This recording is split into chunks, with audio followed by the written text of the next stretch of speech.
मैं और वो यूनिवर्सिटी में एक ही क्लास में पढ़ते थे। सब ये समझते थे कि हम दोनों रिलेशनशिप में हैं, जबकि ऐसा नहीं था। हम बस एक अच्छे दोस्त थे और यूनिवर्सिटी के 4 साल कैसे गुजर गए पता ही नहीं चला। यूनिवर्सिटी के बाद हमारी फ़ोन पर बात होती रहती थी। वो लड़की इतनी अच्छी थी कि मुझे उससे मोहब्बत हो गई। तो मैंने एक दिन उससे पूछ लिया कि क्या वो मुझसे शादी करेगी। पहले तो वो चुप रही, फिर कुछ देर बाद वो कहने लगी कि मैं बहुत छोटी थी जब मेरे माँ बाप इस दुनिया से चले गए थे। मेरे चचा और चची ने मुझे पाला है। मेरी शादी उन्होंने अपने बेटे से तय की हुई है। आप बहुत अच्छे इंसान हैं, लेकिन मैं आपसे शादी नहीं कर सकती। आपकी किस्मत में मुझसे अच्छी लड़की होगी। और मैं उसकी मजबूरी से समझ चुका था कि इसी वजह से मैंने उससे इस टॉपिक पे दोबारा बात नहीं की। फिर कुछ ही अरसे के बाद उसकी शादी हो गई। शादी के बाद उसने मुझसे कभी राब्ता नहीं किया।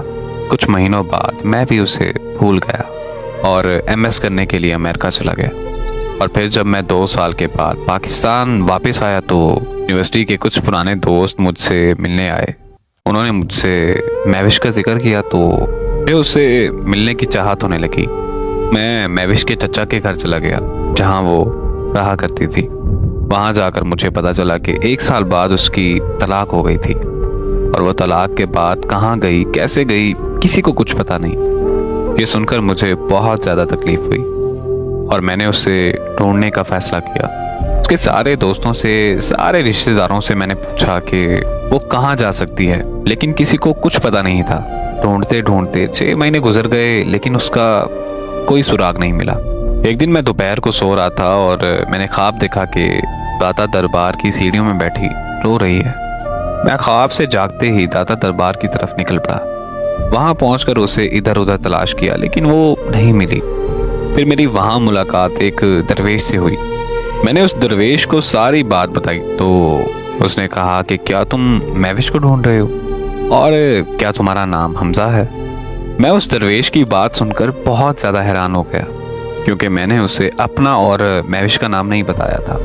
उस दरवेश ने बताया कि महविश यहाँ रोज़ आती थी और घंटों दरबार की सीढ़ियों में बैठी रोती रहती थी। एक दिन मैंने उससे पूछा कि क्या इस दुनिया में तुम्हारा कोई अपना नहीं है, तो उसकी ज़बान पर पहला लफ्ज़, पहला नाम हमजा था। मैं उस दरवेश की बात सुनकर बहुत ज़्यादा रोने लगा। फिर मैंने उस दरवेश से पूछा कि बाबा जी क्या आपको उसका पता है। तो बाबा जी ने कहा कि हाँ मुझे पता है, चलो तुम्हें ले चलो। बाबा जी मुझे एक कब्रिस्तान, एक कब्र पर ले गए और उस कब्र पर महविश का नाम देखकर मेरी रूह कांप गई। महविश का ऐसे दुनिया से चले जाना मेरी दुनिया का सबसे बड़ा रोग है। मेरी दुआ है कि अल्लाह पाक महविश को करवट करवट जन्नत नसीब करे। आमीन।